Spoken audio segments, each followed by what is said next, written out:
ṣé ẹ ti gbọ́ ẹgbẹ́ APC nípínlẹ̀ Ògùn ti ní kí Gbẹ́ngà Daniel àti Fọlárìn lọ́ọ́ rọ́kúnlé.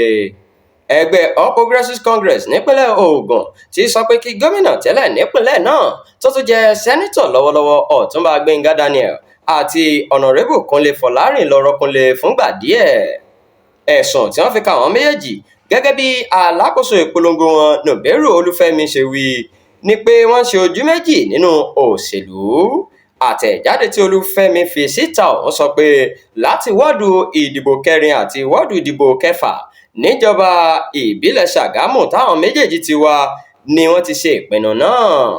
Ó ní wọ́n ti kọ́kọ́ fi ìwé pe Gbẹ́ngà Daniel àti Fọlárìn láti farahàn níwájú ìgbìmọ̀ tó ń ṣètò ìbáwí láti sọ tẹnu wọn lórí ẹ̀sùn tí wọ́n fi kàn wọ́n, ṣùgbọ́n wọn kò yọjú síbẹ̀.